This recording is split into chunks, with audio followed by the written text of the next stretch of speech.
Cognizant to the needs of our learners, parents, and teachers, the Department of Education provided us with powerful tools for productivity that will allow us to foster critical thinking skills, problem-solving skills, communication and collaboration skills to be compassionate, responsible global citizens. Join us and discover new ideas in our series of professional development training program with the ICTS Edtech Unit and Microsoft Education Philippines. Together, we will equip our learners and empower our fellow educators for a dynamic future. Para sa bata, para sa bayan, at para sa guro. Sulong Edukalidad.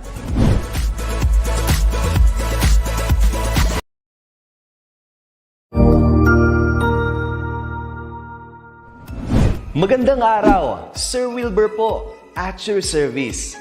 Narito ang ETUlay upang gabayan ka sa inyong pag-aaral upang lubos na maunawaan ang iba't ibang paksa o subject. Ang ETUlay ay isang free online tutorial class na pinangungunahan ng ICTS Educational Technology Unit sa pamumuno ni Undersecretary Elaine Del B. Pascua. Ang programang ito ay hindi lamang para sa mga bata, kundi ito rin ay magsisilbing gabay sa mga magulang at mga guro kung paano nila ituturo o gagabayan sa bawat asignatura ang kanilang mga anak o mga estudyante. Sa kasalukuyan, ang self-learning module mula sa rehiyon ng Calabarzon at kilala sa tawag na Pivot ang ginagamit sa ating ETUlay online class. Kaya ano pang hinihintay ninyo? Ihanda na ang inyong mga ballpen o lapis, papel o kwaderno at samahan kaming itulay ang pagkatuto para sa bawat batang Pilipino. Sama-sama tayong magtutulungan para malampasan ang mga hamon sa panahong ito. Halina't matuto kasama ang inyong online tutor sa oras na ito.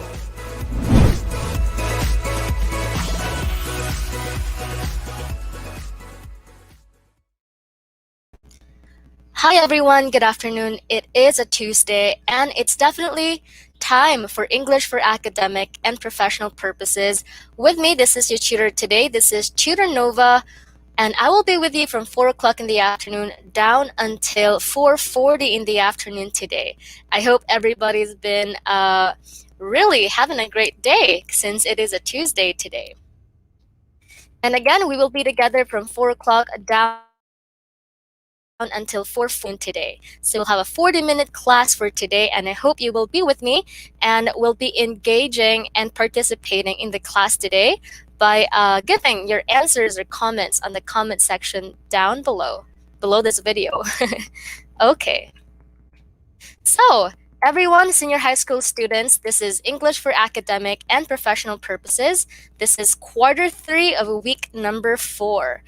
And for today, we will be talking about academic reading strategies for today. I'd like you to take a look at the screen.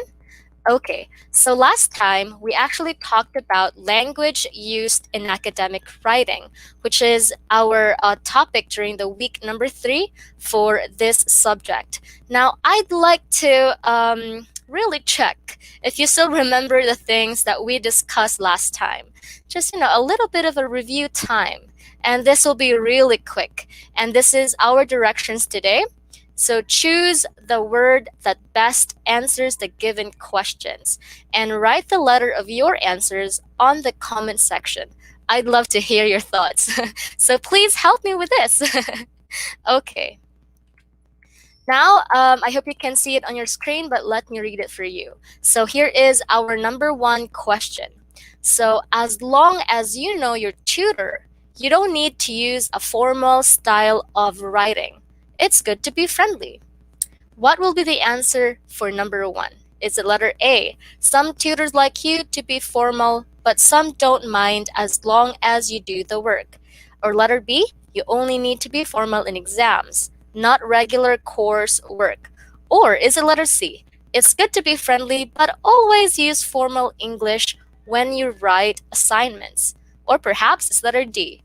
Formal English is too old-fashioned these days. What do you think is the answer for number 1? I'll give you 3 seconds for that. 3, 2. Oh, that's so fast. Okay. By the way, my screen is also on my right, so that's why if you can see me looking down, I'm actually looking at the comment section here. Okay, so once again, please help me answer number 1. So as long as you know your tutor, ooh, I'm not sure if you can hear the thunder. It's actually about to rain in my area. I'm actually from Cebu, so hello sa mga people tuning in here from northern part of Cebu. So once again, what do you think will be the answer for number 1? I can see here Ann Bert Ann says letter C. Her answer is letter C. It's good to be friendly, but always use formal English when you write assignments. And we also have Fritzy. Fritzy here says letter B. You only need to be formal in exams, not regular course work. Wow, they're kind of conflicting. I mean, you don't have the same answer with the first one. Anne, yeah, that was Anne. And we also have here Milen. Milen says letter C. Same answer with Anne. So who do you think got it right? Well, let's check. Well, the correct answer is letter A. Some tutors like you to be formal, but some don't, as long as you do the work. That is letter A for number 1. Okay? So again, the question is asking us, as long as you know your tutor, you don't need to use a formal style of writing. It's good to be friendly. Okay. Now let's have number 2 question. Contractions are. What are contractions again? Is it letter A, what happens when you have a baby?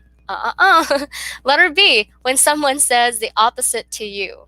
Or is it letter C, when something is too narrow? Or letter D, a shortened form of a word? When we say contractions, these are actually words like, okay, I'll give you a clue later on after we reveal the answer, because that will be too obvious. Okay, what do you think is the answer for number 2? Contractions are? Okay, I can see here Raver. Raver Serafika says letter B. Letter B, when someone says the opposite to you. That is contraction. And Chris Oli. Chris Oli says letter D. Letter D, a shortened form of a word. Okay, let's reveal the answer for number 2, and that is letter D. Contractions are indeed a shortened form of a word. Like, say, for example, cannot. Instead of saying cannot, when you do contraction of cannot, you can say can't. Okay, so it's cannot, can't. That is contraction. Now let's proceed to number 3. Which example is correct? So I'd like you to take a look closely at this letters A, B, C, and D. As you can see, the words are exactly the same. However, you can actually try to look at which of the options right here has the correct punctuation, or maybe like grammar thing. Yeah, what do you think is the correct answer for number 3? Okay, I can see a lot of students answering with us today. Thank you so much for your participation today. So we have Violeta Po. Violeta Po says letter B. Okay, all right. And Jedrick Manawag says letter C. Okay, all right. And how about the others? It's Tata. Tata says letter A. Okay, let's reveal the answers for number 3. Number 3 answers letter A. However, the main reasons are time, money, and cost. So as you can see there, you should put a comma after however. And then when you enumerate things, you should also put a comma. And no more comma before the word and, since it is your last word. And you're using the conjunction and. Okay? So we can see here letter A is our correct answer for number 3. We're almost there. Hold on. This is number 4 question. What is an academic language? Since our topic last time is about language used in academic writing. Now again, what is an academic language? Is it letter A? Academic language is a set of vocabulary terms used in schools. Okay, letter B. Comes as second nature to native speakers, but is difficult for ELLS. When we say ELLS, this refers to English language learners to acquire. Letter C is the linguistic register that students are expected to use in school subjects. Or is it letter D? All of the above.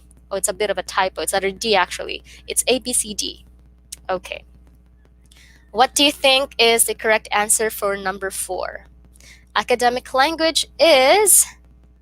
I think, yeah, some of you might have different answers, as I can see here on the comment section. And Chris Ollie here says letter D, and that is all of the above. It's a bit of a typo. It's ABCD. I put here ABCA. Okay, it's ABCD, guys. All right, and I can also see here Raver. Raver says letter A. It's a set of vocabulary terms used in school. Well, let's reveal the answers today.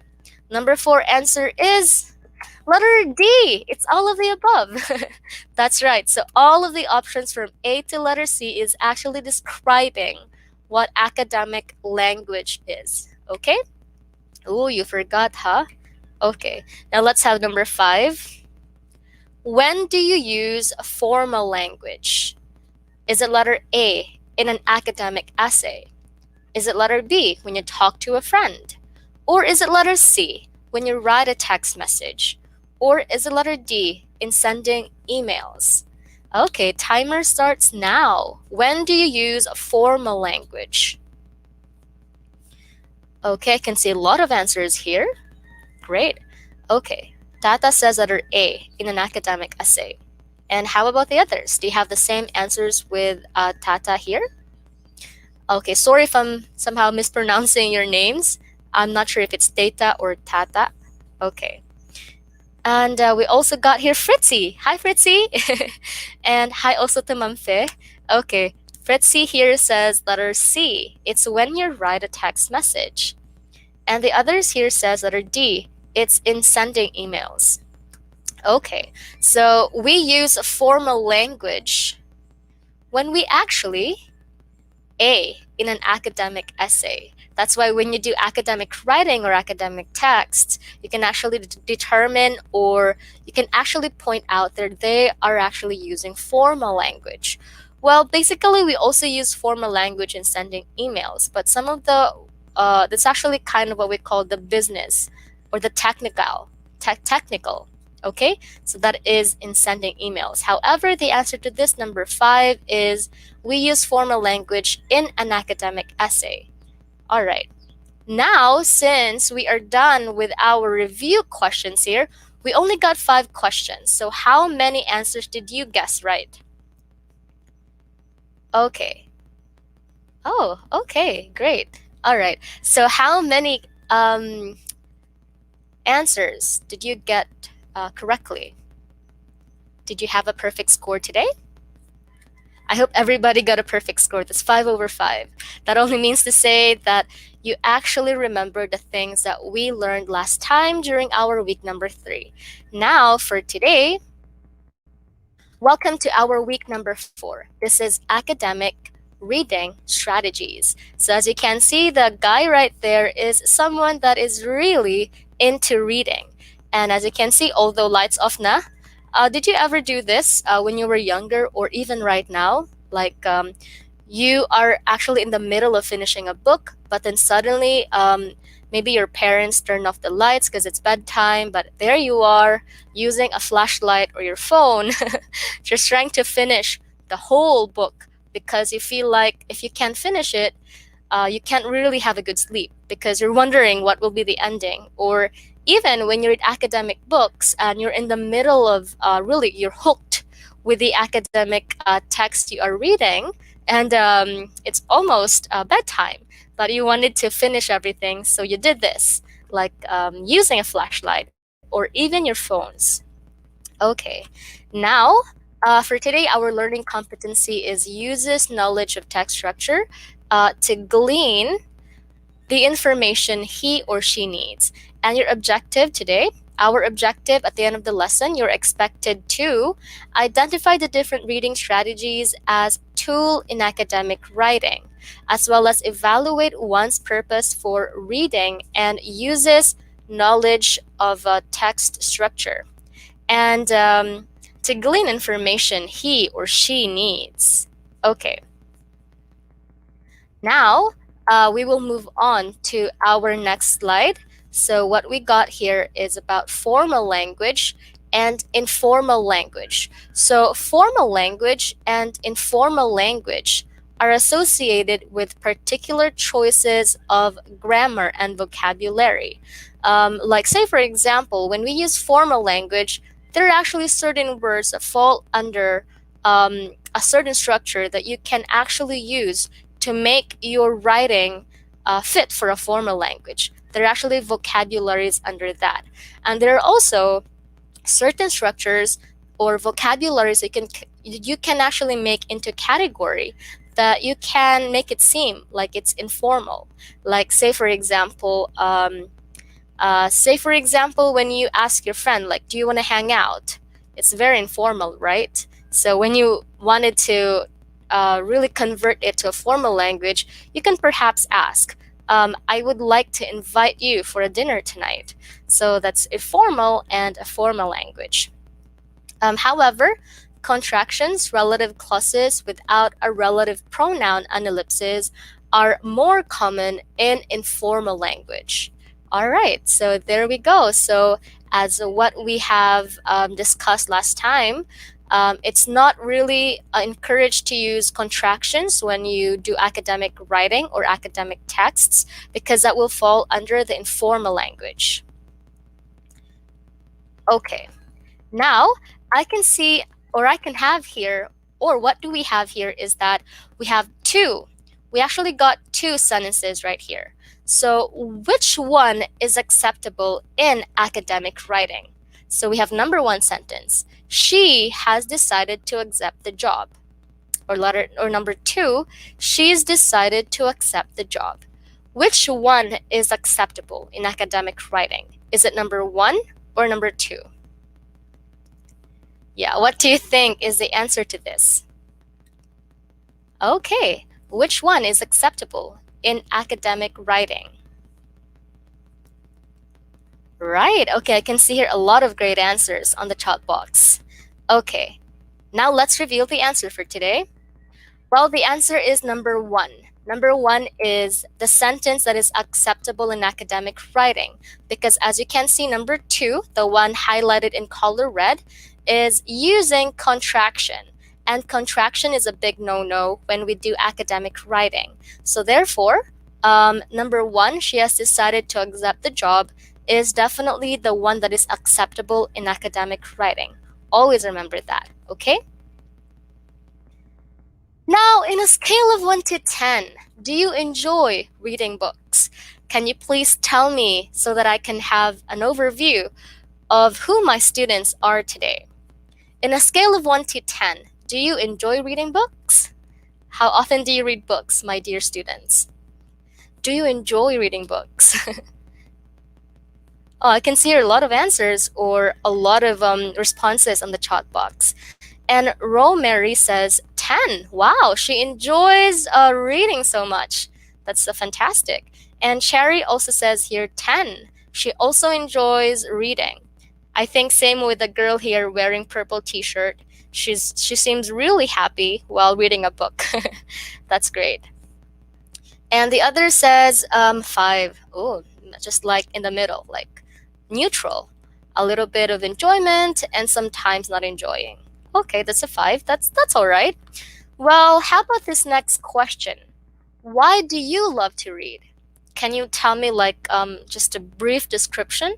Why do you love to read, my dear students? Yeah, why do you love to read? Is it because everybody in school tells you that you should read this? Or is it because your friends are actually reading a thing and you wanted to be fit, or you wanted to really be like them? Why do you love to read, or why do we even read? Okay, Ramiro says here, it depends. Oh, okay. We love to read and somehow it depends. Okay. Yeah, tama nga naman. How about the others? Why do you love to read? Okay, Rosemary here says it was a form of relaxation. Wow, that's a very great thing. I remember way back in college days, well, when I started first year college, I wasn't really into reading, but because my major was English, I needed to really read a lot of books and read a lot of things. And luckily, I came across a certain teacher, and she introduced me how reading can really be an enjoyment. And then I was really imbued or influenced by how she is really fascinated with reading and a lot of authors. And I think if I could answer this question, why do I love to read? I love to read because it takes me places, and at the same time, I do not feel alone when I'm reading. I felt like the people in the book is actually communicating to me, or even the author. When I read an academic text, when I read an academic text, I feel like we are actually having the conversation with the author, and that's a great thing. And also we have Eden. Eden here says a hobby. She reads because it is her hobby. Great. And Sherry here says it builds your vocabulary. That's right. For you to become a very good writer, you also have to be a wide reader. And that's a great thing. That's a great combination. Reading makes a full man. Yeah, that's right. Okay. Now, how about the others who answered 1? Like, in a scale of 1 to 10, do you enjoy reading books? Maybe some of you here answered 1. Now, why are you not into reading books? Like, you feel like it's a very tiring or exhausting thing to do, or a task that you can't really complete when your teacher tells you you need to read page number blah blah blah, and then tomorrow when you get into the class, you'd be like, oh, I actually slept while flipping the pages. So why are you not into reading books? Okay. Okay, we also got here Florime. Florime here says, para madagdagan ng aking kaalaman. That's right.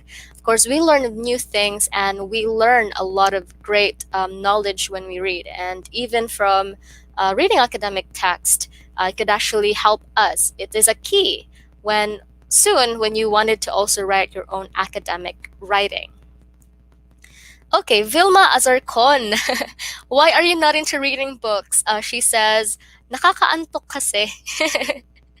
Wow, yeah, tama nga naman. Yeah, sometimes this is helpful for people who actually got insomnia, as people who cannot sleep at night, and they make it to a point that they always read a book before they go to sleep because it makes them drowsy, and it will eventually make them fall asleep. And that's a great thing as well. Okay, I can't find books that interest me. Well, I got here a quote to share. If you think reading is boring, then you're doing it wrong. Okay, this is like a point to ponder today. So that means to say that if you find something really boring, or you feel like you're sleepy whenever you read something, then probably you're reading it wrong. So that is why for today, we will actually be delving in to the different strategies when we do our reading. Let me help you with that. Okay. And this is also very great on the comment section. JMD Guzman, wow, an artista. He said, in today's generation po kasi we are now relying in the internet. Well, I think you can actually read a lot of things in the internet, diba? And at the same time, if you are not into flipping pages of a book, you can actually try ebooks, as you can say, or even like search on online library or e-library. So you can certainly do that. Okay, now I'd like you to take a look at the screen. We actually got their reading strategies. Now, what do we mean by reading strategies? When we say reading strategies, this is actually the broad term used to describe the planned and explicit actions that help readers translate print to meaning. So as you can see, when you look at a book, you can actually see different letters, phrases, sentences, until that this printed text can actually have meaning. And that is reading strategy. And when we say strategy, it actually differs from reader to reader. At the same time, the reader may use different strategies for different contexts because their purpose for reading changes. And at the same time, you can also ask yourself, why am I reading? Or even, what am I reading? When deciding which strategy to try. So there are actually a lot of strategies that you can certainly apply. And the strategy also, you can actually pick a certain strategy that could really fit about the one that you are reading, and that could answer the question why you are reading, because it changes. Now, the next question that we have here is, why do we read? Why do we have to read? So we read because we need to scan for specific information. And we also read to skim to get an overview of the text. I think you have been doing skimming and scanning. I think way back elementary days or even high school pa naman, diba? You have been encountering the words skimming and scanning, specific information and general information. And also we read because we wanted to relate new content to existing knowledge, especially when we read academic text or different write-ups, different research, or different things. Diba? When you wanted to become a wide reader, you also can try reading different categories of books. And also we read because we wanted to write something.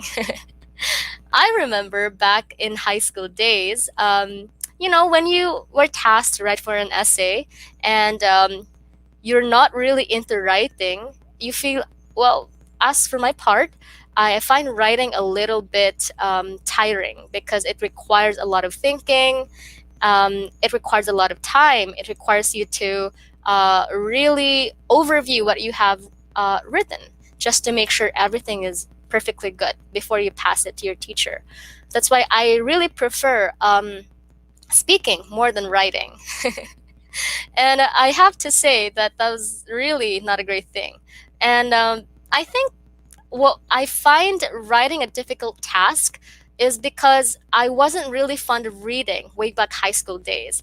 I started loving to read when I was in college days. So I think that it is such a great practice to really read a lot so that you can write something or write what you wanted to write when you wanted to express something. Because I think here sa comment section natin, earlier may nagsabi na when we read, we can learn a lot of vocabulary, and that is definitely right. And the best thing to always remember those new vocabularies is to definitely use it. It could be through speaking or it could also be through writing. And at the same time, we also got here to critique an argument. Yeah, I think when we do literary analysis, I think earlier during our week number 1 here in quarter 3 for English for academic and professional purposes, we actually discussed about literary analysis, and that is an example of an academic text. So we critique a certain piece of literature or maybe a write-up. So that's the purpose also to read. How can you critique if you did not read, right? At the same time, we read because we want to learn something for general comprehension. That's right. And the best thing to check if you're reading it right is if you understood everything. That's why we often have reading comprehension classes. Okay, now I will introduce you to 2 cute girls on the screen. We have Shannon and Taylor. So Shannon is also wearing a school uniform. I think both of them are wearing school uniform. And Shannon is wearing red uniform. Taylor is wearing white uniform or having gray color to it as well. So I'd like you to remember their physical features, okay? Shannon wearing a headband, Taylor not wearing a headband. So I'd like you to meet Shannon and Taylor. Now, I want you to read along with me this paragraph here. This is our paragraph A. So I want you to consider this cooking analogy. I want you to note at the difference in the process between what Shannon did and what Taylor did. But first, let us try to examine the process of Shannon. This is paragraph A, Shannon's paragraph. I will read it for you, and also you can also try to read it along with me. Okay, I'll begin. Shannon has to make dinner. She goes to the store and walks through every aisle. She decides to make spaghetti. Ooh. So she revisits aisles and reads many packages thoroughly before deciding which groceries to buy.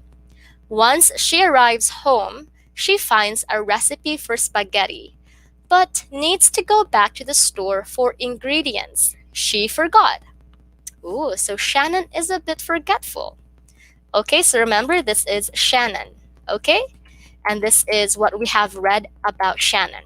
I'll give you maybe 3 seconds to try to read it silently, or maybe 5 seconds. Oh, okay, this is actually grade 11 or grade 12, English for academic and professional purposes. Welcome to our class. This is week number 4. All right, so I think you're done. Now let's try to read Taylor. Taylor now. This is paragraph B, Taylor.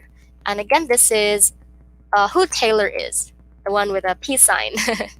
Okay, now paragraph B, I'll read it for you, and you can also try to read along with me. Taylor also has to make dinner. She wants lots of carbohydrates because she's running a marathon soon. So she decides to make spaghetti.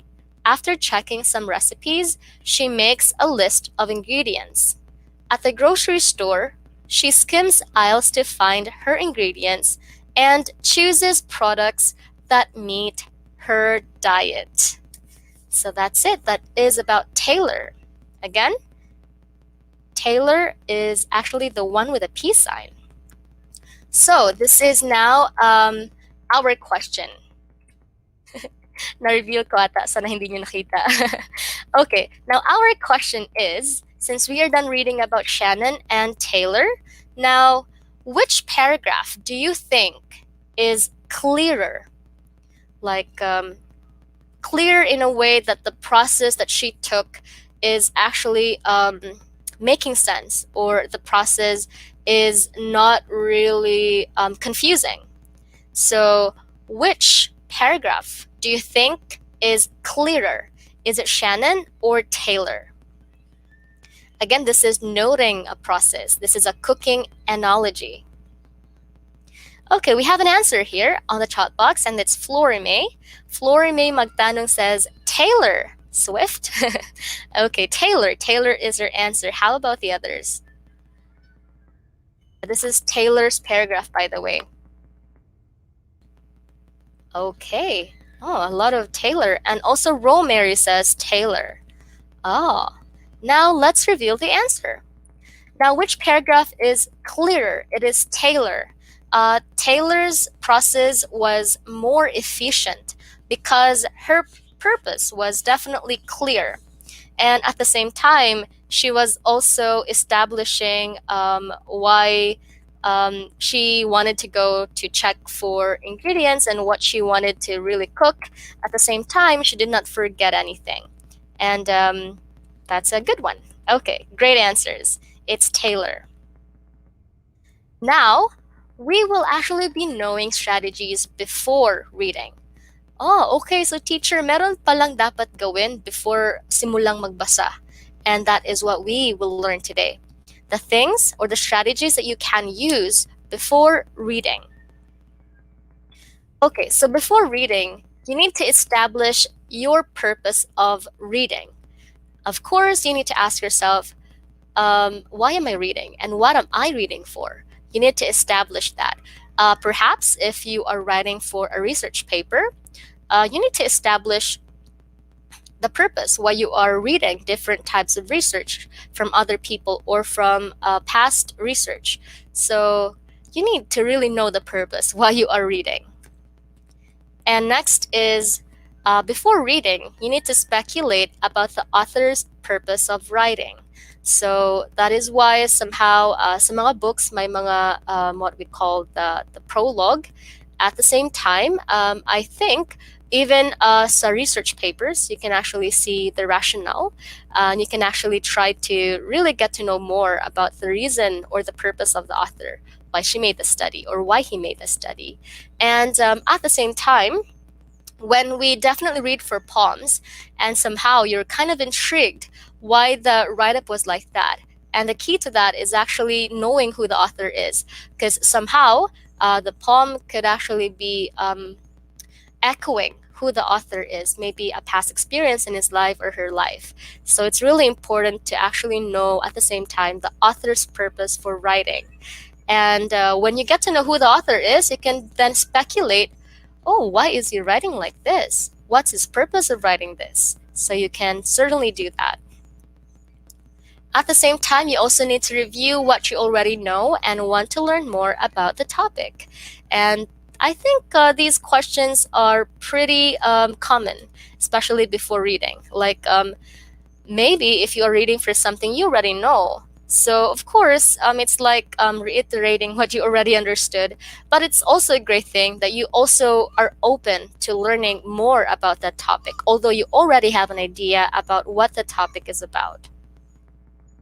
And at the same time, preview the text to get an overview of its structure, looking at headings, figures, tables, glossary, and etc. So it's also important that before you read, you can also try to flip the pages of the book that you are about to read. Okay, this is what a glossary looks like. So this is, just in case you did not know what a glossary is, it's found at the last part of a book, and just giving meanings about certain terminologies or terms that is used on the book. At the same time, you can also try to predict the contents of the text and pose questions about it. If the authors have provided discussion questions, read them and write them on a note-taking sheet.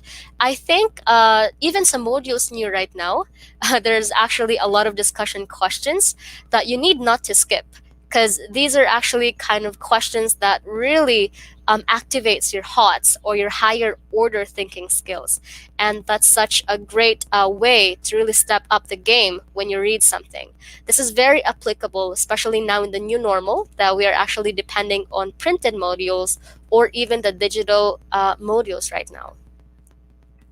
Okay, and at the same time, before you actually read, you need to note any discussion questions that have been provided. Sometimes you can find the discussion questions at the end of the text. And probably some modules nyo din, you can actually see a lot of discussion questions after every lesson or after every module.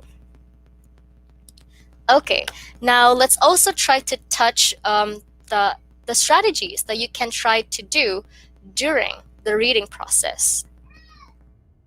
Okay, oh, this is actually during reading. Parang may typo ulit. This is during reading, okay? So during reading, you need to annotate and mark sections of the text to easily recall important or interesting ideas. Dito na talaga masasabi mo na it's really important to have a highlighter. Highlighter na yung ginagamit mo sa pag-try ng highlight ng different na important things na you think is really important while you are reading. So somehow, kind of a funny thing if you have seen such maybe mga memes na naka-highlight lahat, diba? Medyo funny din kasi para sa kanila everything is important. So they are highlighting everything. Well, you gotta make sure that yeah, everything is actually important, but you just also have to really scrutinize which ones are the most important. That when you wanted to get back to it, you can easily spot on the things that you wanted to get back on because you have highlighted it or annotated it.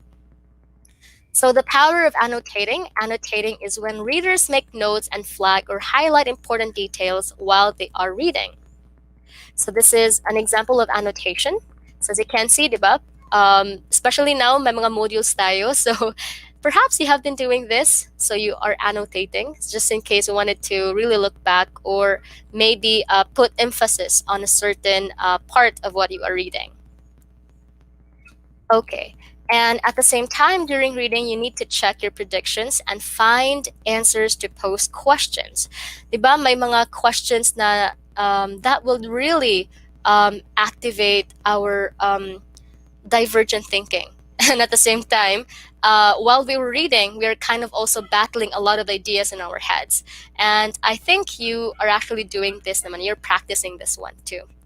Well, let's continue. I think we still got 2 minutes. And at the same time, use headings and transition words to identify relationships in the text. So you also need to spot on some transitional words, like however, so that you will know that the sentences are actually what do you call this one? Related to each other by using these transitional words. And at the same time, create a vocabulary list of other unfamiliar words to define later. So I always do this, like especially when I am reading a book, like especially a new released book, and then maybe some of the words that the author is using is very new to me. I can actually have a notebook that I can put a lot of new vocabularies I haven't came across, and then after that, I can try to make use of the dictionary, and then at the same time, I can also try to know the meaning of the vocabulary. And that's definitely a great key that you can also try to apply at home. Like you can try to list or create a vocabulary list for the unfamiliar words so that you can have new words now. And of course, the key to that, for you not to forget, is to always use the words, the consistency of using it. Like say, for example, if the word rendezvous is very new to you, you can definitely take note of that in the dictionary and try to look for the meaning. And then after that, you can also use that in a real life situation, like conversation with a friend, or maybe in school, or maybe using it in the essay. And that's a great practice. Okay. Well, by the way, I would also like to encourage you to watch DepEd TV every Fridays and Saturdays. This is 21st Century Literature from the Philippines and the world. So we will also be learning a lot of great things here. Well, our time is actually over, and I have to say that thank you so much for joining me today, my 21st century students. Or my 21st learners, 21st century learners. Okay, parang nano na. Na-mix na yung DepEd TV at ETUlay. Well, anyway, this is your tutor for today. This is Tutor Nova for English for academic and professional purposes. Thank you for joining me. May you keep safe and have a great day. See you on the next week, every Tuesdays. Bye-bye. Thank you so much.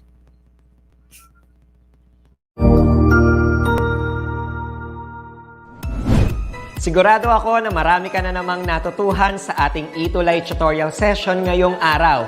Tandaan, ito ay hindi lamang para sa ating mga mag-aaral, kundi pati rin sa ating mga minamahal na guro at mga magulang na kaagapay natin para maituloy ang pagkatuto sa kabila ng nararanasang pandemya.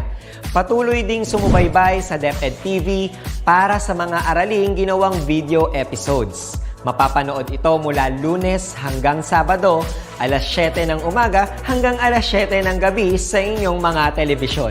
Abangan bukas mula 1:00 ng tanghali ang iba pang aralin sa ating ETUlay free online tutorial session sa Filipino.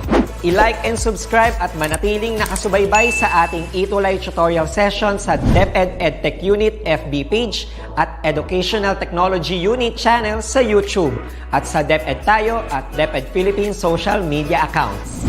Paalam!